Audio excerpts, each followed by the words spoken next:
Hey Southhills Church, Easter is just 2 weeks away. According to Google Trends, in the weeks leading up to Easter, Google searches for church are the highest they'll be all year. In fact, last year, 37% of Americans said they planned to attend church on Easter Sunday. Now, why am I telling you all this? Well, for one reason or another, your family, your friends, your neighbors, and coworkers are more likely to say yes to an invitation to church on Easter Sunday than any other time out of the year. So knowing that should encourage all of us to step out and invite someone to church this year for Easter. While I was at a campus a couple weeks ago, I met someone in the patio and I asked them how long they had been coming to the church. And they told me they'd been coming for 6 months straight. So my natural next question was, how did you find out about our campus? And this is a story she told me. She told me she works at a department store and that someone from our church was going to that store to do some shopping. And while she was assisting that person took the extra effort to invite them to church. She was so moved by the invitation that she said yes. And when she came to church and she experienced South Hills, her heart was moved and she knew that this is the place she wanted to be at every single week. And just like that, a simple invitation changed her life. So I want to encourage all of us to take the extra effort and see who God puts in our life to extend an invitation to this Easter.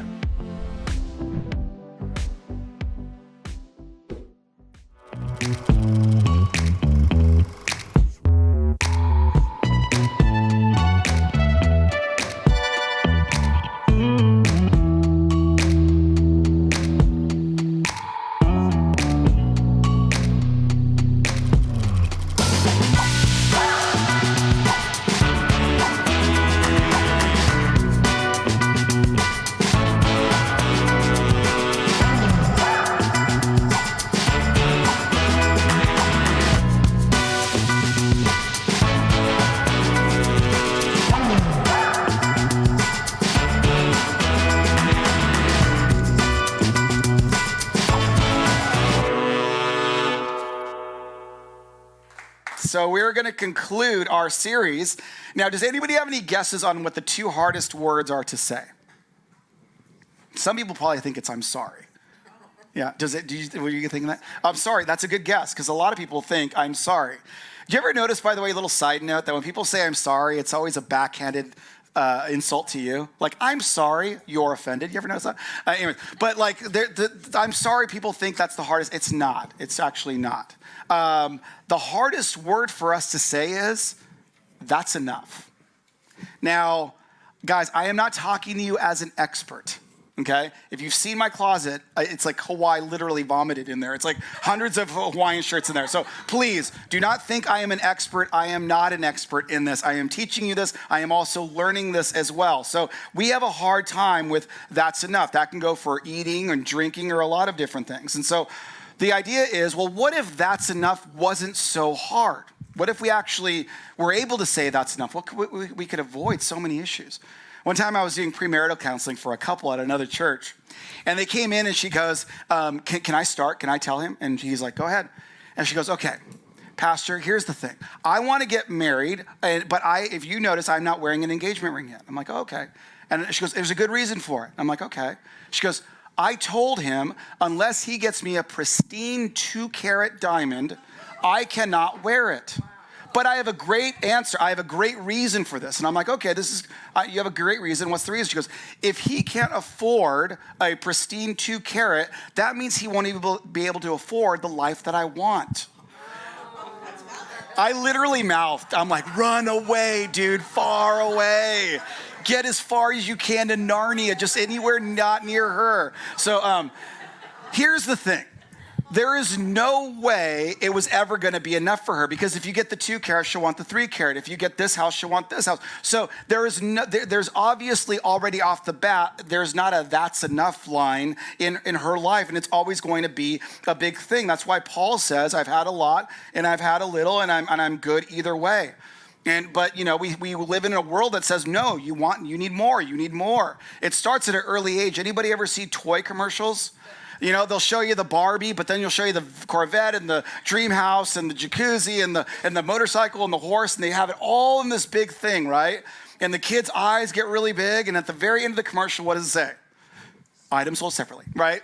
I got to get everything. I've got to buy all of these things to have the whole thing. And right now, guys, it's phones. We got to have the newest phone. This is a true story. I was at an event and a couple said, "Oh, could you take our picture?" And I was like, "Yeah, sure. Can you just text it to me?" I was like, "Yeah, sure." And they go, "Oh," and this is when the iPhone 12 just came out. She goes, "Oh, that's an iPhone 10, huh?" And I'm like, "Yeah." She goes, "Oh, no, it's okay." Because it's an iPhone 10? What if I had an iPhone 9, right? They would have just like, "Oh, this poor brother has an iPhone 9. Let's start a meals ministry for him. Somebody want to lay hands on him. He's got an iPhone 9. I mean, it's crazy, right? And now they've got the newest iPhone, the iPhone 14. But wait, there's more. Because now you can get the iPhone 14 in yellow. So you got to get the newest one so that you can be up to date. And then we got to have the newest things, and it's always going more and more and more. Now, listen, budgets aren't fun. Nobody likes creating a budget, okay? But if you don't have a that's enough line in your budget, you are always going to go over. You're always going to overspend. Right now, guys, just in credit card debt, and I'm not talking about car loans or student loans, just in credit card debt, the number for Americans is 841 billion with a B, and it's climbing daily. And that's just credit cards. So it's clear that we don't have a that's enough line. We just keep going right through it, and it's going to cause issues, okay? We don't really have a great control over this. Now, the principle of why God wants us to have a that's enough line is because he also wants us to rely on him, okay? So God says, "Listen, I need you to be good with this, so then I could give you this." You know, I want you to be good with this so you can appreciate it, but I also have things to give you as well. It's an economic cycle that he set up. A few weeks ago, I mentioned this analogy, but when we were looking for a home, Melanie said, "I don't care how big or small it is, I just really would love a driveway if possible. My prayer is that we get a driveway," and the idea being the girls can learn how to roller skate or skateboard or whatever in the driveway and don't have to worry about, cars or whatever. And so that's kind of how God set up the economic cycle. I want you to stay in this. If you just stay in this, you're going to be good. All your needs will be taken care of. But we don't like staying in that. We like going outside of it, and we get in a lot of economic trouble. It's the same thing that the people of Israel had. We see this in Leviticus 19:9. It says this: "When you reap the harvest of your land, do not reap the very edges of your field or gather the gleanings of your harvest." Again, he's saying you have to have a that's enough line. We talked about this for several weeks, God's economic plan to plant, grow, and harvest. Everything happens in a cycle. So what this verse is saying is I put a fence around everybody, and I need you to stay within that fence. Now, church, I don't want you to look at culture to define this for you, okay? Don't look online or on social media to decide what that's enough should be, because it's not real. Don't look to our government for this or politicians for this, because they don't have a that's enough line either. Guys, and this is not meant to be political, so if you're watching online, please don't write to me. But this is, right now, guys, we are the richest country in the world. And right now, we owe $31 trillion in debt. We are $31 trillion in debt, okay? And so the idea being is that even though the richest nation in the world still is in debt by 31 trillion, then that's so everybody can have everything they're taken care of. But if you look around at our communities, does everybody look taken care of to you? Obviously, money is not the answer. Obviously, we just have a hard time as a country understanding that that's enough line, and we're blowing right through it. So we need to understand what that looks like for ourselves, and we need to turn to God for that, not look to our government leaders or culture or anything else. And this verse is saying I need to put a fence around my greed, because left unchecked, I'm not going to care about anybody other than myself. It'll just be all about me. He's saying if you just keep everything for yourself, you're going to be robbed of the joy that is in giving. We talked about God made us to work. He did. He also made us to give and to serve too. So when you make 100% of whatever you make and you keep it for yourself, you're not honoring God with that. He's saying, I made you to work, but I also made you to give as well. It's where compassion comes in. Another thing we need to remember is that sometimes God does not always give the same amount to everyone. And not sometimes, all the time, actually. We think God's version of fair is that everybody gets the exact same thing. Please, guys, I'm saying this because I've heard this get wrong so many times. A lot of people think that the Christian thing is everybody gets exactly the same and that's fair. That's not fair. That's not how God set it up. God did not say everybody should get the exact same thing. It's not Little League where everyone gets a trophy. God never said that. What he said was, you need to trust me with whatever I'm giving you. That's what he does say. So he doesn't say everybody gets the exact same amount and then everybody's happy, right? All my kids are happy. Like he is saying, you need to trust me with what I give you. Look at this parable Jesus gives in Matthew 25. It says, again, it will be like a man going on a journey who called his servants and entrusted his wealth to them. To the one he gave 5 bags of gold, to the other 2 bags, and to the other 1 bag, each according to his ability. So as we're seeing already, he's not giving everybody the same amount, okay? Then he went on his journey. The man who had received 5 bags of gold went at once and put his money to work and gained 5 more bags. So also the one with 2 bags of gold gained 2 more. But the man who had received 1 bag went off, dug a hole in the ground, and hid his master's money. After a long time, the master of those servants returned and settled accounts with them. The man who had received 5 bags of gold brought the other 5. Master, he said, you entrusted me with 5 bags of gold. See, I've gained 5 more. His master replied, well done, good and faithful servant. You have been faithful with a few things. I will put you in charge of many things. Come and share your master's happiness.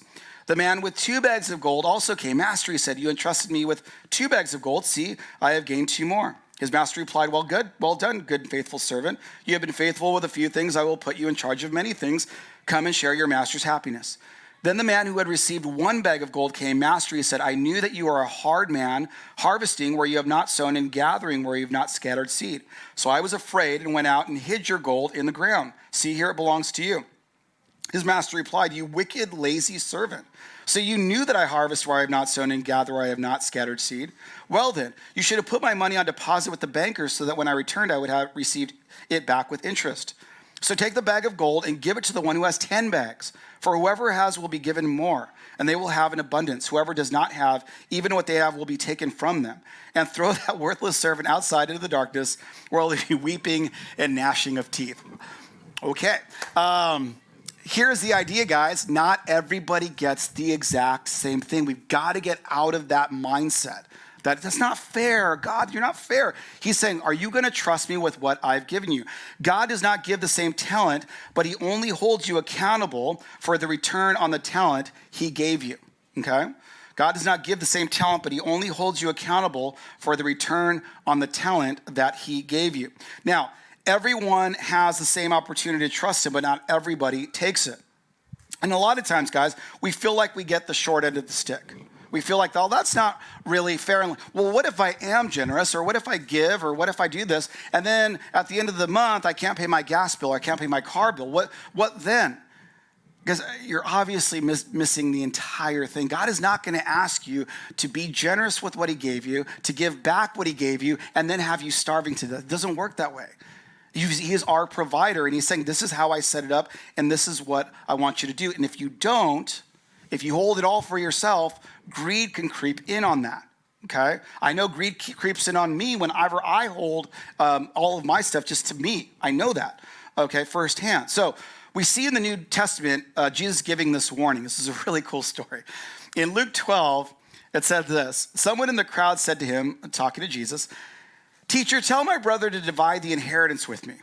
Jesus replied, "Man, who appointed me a judge or an arbiter between you?" Then he said to them, "Watch out, be on your guard against all kinds of greed, because life doesn't consist in an abundance of possessions."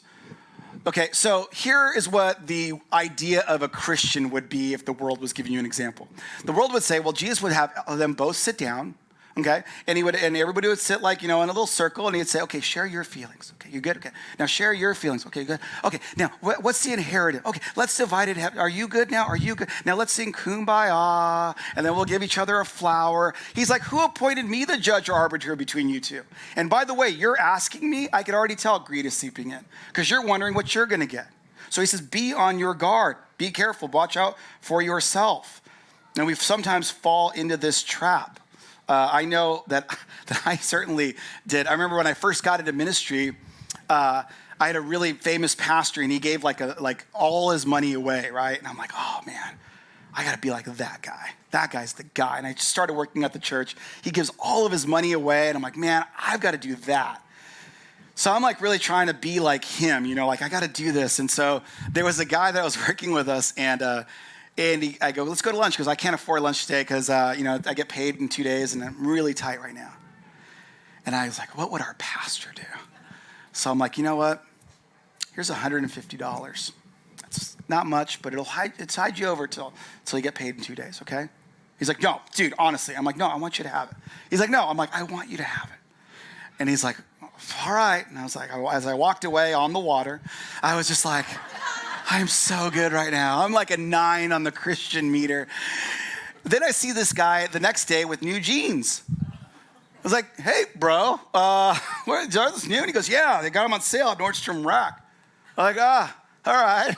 Cool. And I was so mad. And I remember the reason I was so mad is my heart was not into giving. I was trying to be like somebody else. I was trying to have a cool story. I was trying to show how good and generous I was. But my heart clearly wasn't in it because I was so mad at how that ended.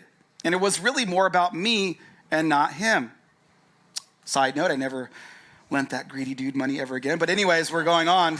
Still seeing a therapist about it. So that's why Jesus says, be on your guard. Now, the book of Leviticus gives us this divine insight on this parameter, on staying within the system that God set up. Israel does not follow this, and they actually end up imploding. And it's a warning to future generations, and it's actually a warning to our generation as well. And that is, God does not distribute wealth equally, nor talent, nor ability.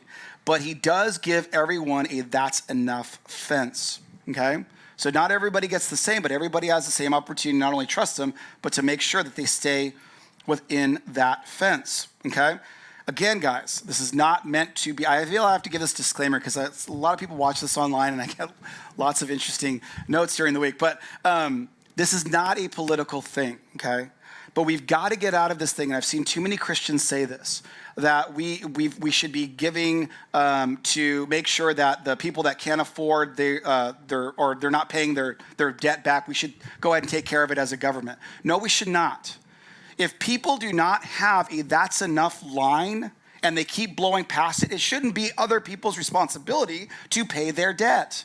You know what I mean? Because they're actually blowing past that and they're not learning anything. So that's not the Christian thing to do, to keep bailing people out every time they blow past their that's enough line. But it is our responsibility to love them and to introduce a different way of how they could live. Not just say, oh, you guys are terrible, but like, let me come alongside you. Let me talk with you. Let me help you out. But to keep bailing people out of getting into this debt of not knowing that's enough line, that's not going to help them. Now, why does God put a limit on this? That's enough isn't merely about spending less. It's actually about saving more. And there's a reason why we need to save more. It's so that we could be prepared to share with others that really are in need. There's people that really do need help. Luke 12:16 says, and he told them this parable. The ground of a certain rich man yielded an abundant harvest. He thought to himself, what shall I do? I have no place to store my crops. Then he said, this is what I'll do. I'll tear down my barns and build bigger ones. And there I will store my surplus grain. And I'll say to myself, you have plenty of grain laid up for many years. Take life easy, eat, drink, and be merry. But God said to him, you fool, this very night your life will be demanded from you. Then who will get what you have prepared for yourself? This is how it will be with whoever stores up things for themselves, but is not rich toward God. Guys, you cannot take this in another way. It's literally right there. He's saying if you keep everything for yourself, it's not going to wind up very good for you. You got to make sure that you are constantly trusting God with what he's given you and giving that to people who actually need it. There are people out there, like we've talked about, that are people that would love to work, that would love to be able to supply. They just can't for whatever reason. Maybe they have 2 jobs and they still can't afford things for their children, or they've fallen on hard times or whatever. And we've got to look for those people that really do need our help so that we can come alongside them and help them. And one of the biggest ministries that I want to get very serious about this year is our Love the 949. I don't care what religion they are. I don't care where they've come from. If they need help, we need to help them, period. So if we only think about ourselves, nobody wins, guys. And this is something that needs to happen from the inside. It's got to be something in your heart. You cannot demand something from people and expect it to turn out well. I'll give you an example. Let's say the state of California said, we're going to increase everybody's taxes to give more money to churches. I would say it won't work, Governor. because it's not from their heart. They're just going to end up getting upset and, why are you stealing my money to give? I don't even believe in that stuff. So it wouldn't work. It's got to come from the heart. It all starts in the heart. There was a funny movie several years ago, and it's called Bruce Almighty. Anybody see it? And so the idea of this movie is that Bruce gets all the powers of God, okay? And he gets it for like a day or two or whatever. And he does what most of us would do. He gets back at his enemies. He gets a bunch of stuff for himself, But the way that works is that the prayers come from an email. So he's just answering the prayers on email, right? And I think he thinks what a lot of us think. If I were God, I would give everybody what they want. And everybody would be happy, And what God is saying, nope, well, I want your heart. And so he's noticing that the person that he loves the most, he's given all this stuff to, but he knows that she doesn't have his heart though. And she's not better off. And there's a quick scene in here I want to show you. Check this out. Find Grace and Bruce. Dear God, please help Bruce find himself, find contentment, find you. Dear God, please help Bruce. He seems to be struggling. Dear God, give Bruce strength. Dear God, bless Bruce. Bruce. It's her. Sammy, it's her. She's logging on. She's praying right now. Grace. Please, God. Please. I still love him. But I don't want to love him anymore. I don't want to hurt anymore. Please. Help me forget. Please help me let him go. Please help me let him go.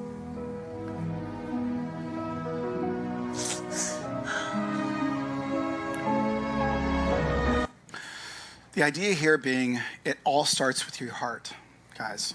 You can give people as much stuff as you want. Tell any kid that their parents give them everything they want except their time. They'll tell you, I'd rather have the parents' time. Okay? It comes from your heart, and that's really where we're talking about. Guys, if you are here and you're saying, I'm going to give the church $10 million, but I don't want to. I'm doing it for a tax write-off, and I think this whole thing is dumb anyway. I would say, you know what? It's not going to do anything for your heart. I'll take your money. Sure. No, I'm kidding. But it's not, your heart's still going to be not good. It's got to come from within, guys. It's got to. When we're talking about fair, I'm just going to close with this. As I was preparing this message, something hit me pretty interesting. And over the past 4 years, I had a lot of conversations with God, times where I was really frustrated and angry, and times where I actually used the term fair. I don't think this is fair, God. I am busting my butt, trying my best to try to give this everything I can to this church, and we're not getting a facility. And our kids are meeting outside, and my kids are out there, and it's raining. And I remember one time it was raining, and I was so mad at God. And I was like, I don't get you. I don't understand why you're doing this. Why didn't you call me to do something else? Like, you picked the wrong guy. I'm not good at this, okay? You need to pick somebody that when it rains outside, they go, oh, thank you, Jesus, for the rain. It's not me. I'm like, make it stop raining. My kid's out there, And so, maybe you just picked the wrong guy. And it's not fair. And I've had a lot of those wrestling matches with God in that way. And then something hit me that was really interesting. During the pandemic, when the government asked the churches to close, and this is a conservative number, there was over 4,500 churches that never came back. 4,500 churches that never came back. Guys, a lot of those churches had buildings, had staffs, had far more than what we have. And you know why I say that? Because this is all we had. That's it. Nothing else. Okay, and in fact, it was an iPhone 10, by the way. So that's all we had. Okay, that was it. And you still gave to this church that literally had nothing to give you back, really. It was just watching online. There was no facility to go to. There was nothing. There was no counseling. There was no nothing. It was just watching it on Facebook. And you still supported this ministry, guys. And when God kind of gave me that vision of everything that's happened in the past several years, because that little thing popped up, and 2 years ago this happened, I'm like, oh my goodness. I realized I don't know what's fair. I just don't. I can tell you one thing. I don't want what's fair. But I just don't even know anymore. All I know is, guys, is that wherever God has us today, it will be that's enough.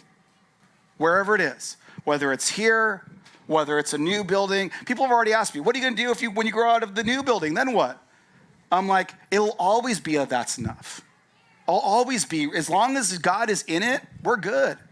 As long as he's leading it, we're going to be good, you know? And so I just want to challenge you this week as we close.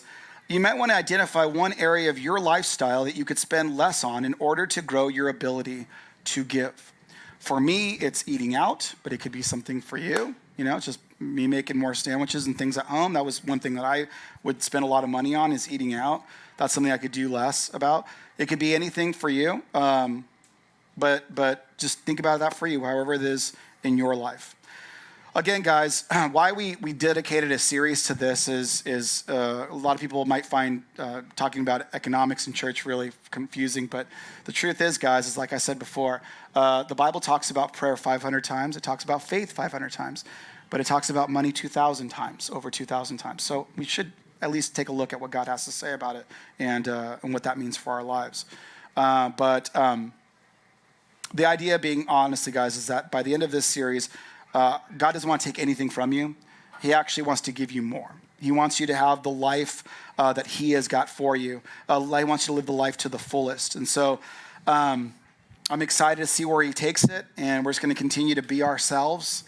We're just like this ragtag church that just wouldn't die, and we're just going to keep going.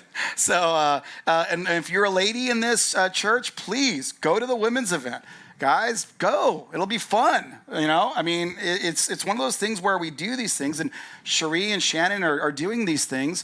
You know, they're not on staff or anything. They're doing these things because they want to serve you. They want to make sure that their women in the church are getting community. And so I thank you for that, guys. And so please make sure you're going to these, support these things. Let's continue to grow together. All right, let's pray. Father, I just thank you so much for your church, and I thank you that we're still here, God. It makes absolutely no sense. We have no signage whatsoever. You know, I mean, finding this place is hard. Sometimes people actually pay to park here. You know, God, our kids are outside. It makes no strategic sense whatsoever that this church would still be here 4 years later. The only thing that we understand is that you want it here, clearly. And so, God, we just trust you. We trust you now. We're going to trust you going into the future. God, we thank you in advance for what you're going to do. You've got plans, and we just want to be along for the ride, God. And we want to get a bigger net so we can catch more people for you, God, showing them that you're not just a set of rules, you're not a religion, God, but we could have a relationship with you and know you today, tomorrow, and forever. So it's in your name, Jesus. Amen.